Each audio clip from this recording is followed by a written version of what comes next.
Hello everyone, we are on chapter 7 and we are on paragraph 28. For naive realism, the real world is an aggregate of perceived objects, percepts. For metaphysical realism, not only percepts but also imperceptible forces are real. Monism replaces forces by ideal connections which are gained through thinking. The laws of nature are just such connections. A law of nature is in fact nothing but the conceptual expression of the connection between certain percepts. And 28 is summarized as follows. In summary, for naive realism, the real world is a collection of percepts. For metaphysical realism, it includes percepts and imperceptible forces. For monism, it replaces forces by ideal connections gained through thinking. So basically the paragraph is just summing up what he's been talking about for these past few paragraphs. Naive realism is based on perceived objects. Metaphysical realism believes in percepts and imperceptible percepts. And monism, which is what he is proposing, his theory of knowledge, is replacing the concept of imperceptible forces with concepts. That's what he means by ideal connections, and that's gained through thinking.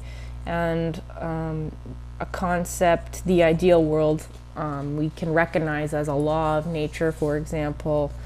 So that's basically what he talks about in 28. So let's move on to 29. That's a really long one, so let's get started on that. Monism never finds it necessary to ask for any principles of explanations for reality other than percepts and concepts. It knows that in the whole field of reality there is no occasion for this question. In the perceptual world, as it presents itself directly to perception, it sees one half of the reality. In the union of this world with the world of concepts, it finds the full reality. The metaphysical realist may object to the adherent of monism. It may be that for your organization, your knowledge is complete in itself, with no part lacking, but you do not know how the world is mirrored in an intelligence organized differently from your own.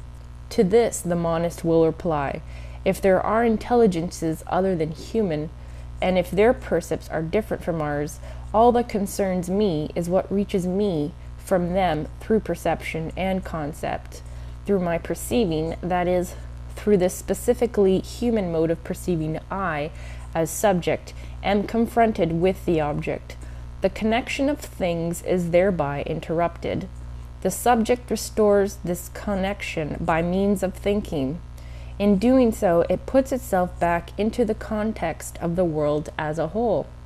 Since it is only through the subject that the whole appears cut into at the place between our percept and our concept, the uniting of these two gives us true knowledge.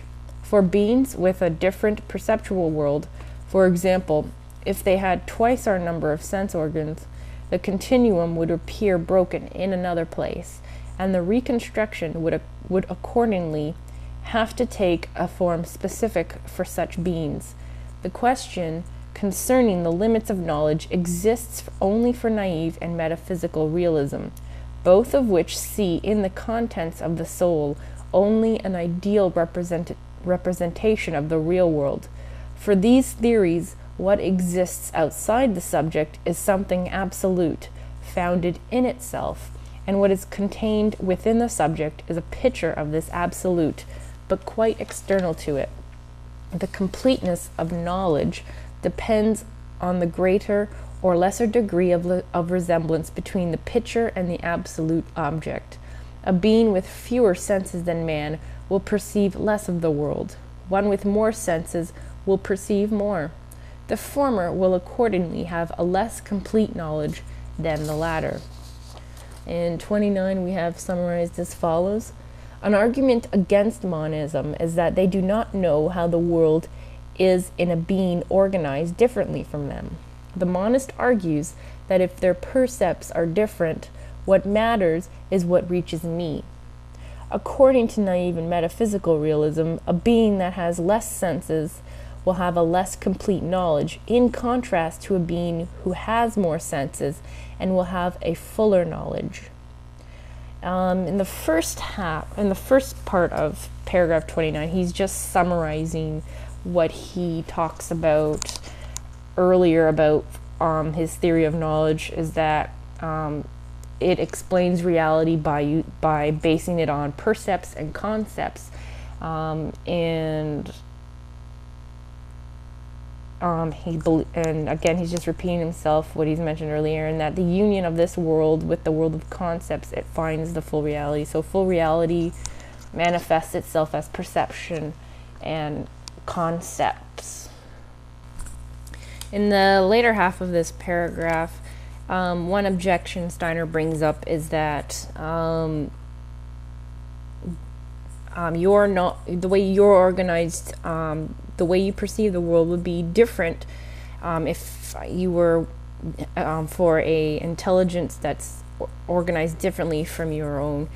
And Steiner's reply to that is that if there are intelligences other than humans, and their percepts are different from ours, well, that's a legitimate, issue.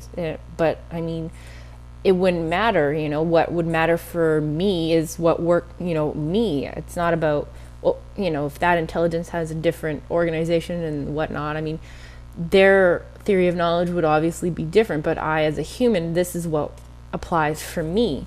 And that's not a legitimate argument that a metaphysical realist would bring up. Again, he mentions the thinking restores the how percept and concept is separated at first, but thinking is what brings that together. And he's pointing out for a being with a different perceptual world, the continuum would would appear broken in another place, and the reconstruction would accordingly have to take a form specific for such beings. Again, so he's just saying that for them it would be perhaps a little different, but that doesn't negate what applies to me as a human. And this is sort of what works for us humans, is just that, thinking and perceiving is how we get our knowledge. And he also points out as well that a being with fewer senses will perceive less of the world, and one that has more senses will perceive more. So it just basically accepting that, if this is all we can perceive, this is all we can perceive. We can't expect ourselves to know everything all at once. It's just not how we are designed. And I think this paragraph is just accepting what we human beings have as our capabilities, because there's obviously, say an animal, it perceives less different things than us, or it could perceive other things that maybe we can't, like with the hearing, they can perceive higher frequencies. But I mean, that what matters is what works for us, and because it's very, what I'm striving for knowledge. I mean, I have to satisfy that urge, as he's mentioned before. So it doesn't negate at all what we have, if this, and that's what he's pointing out in this paragraph. So I'm going to end it there. So if you have any questions or comments, just send me a message and I can address that in another session. So have a good day. Bye.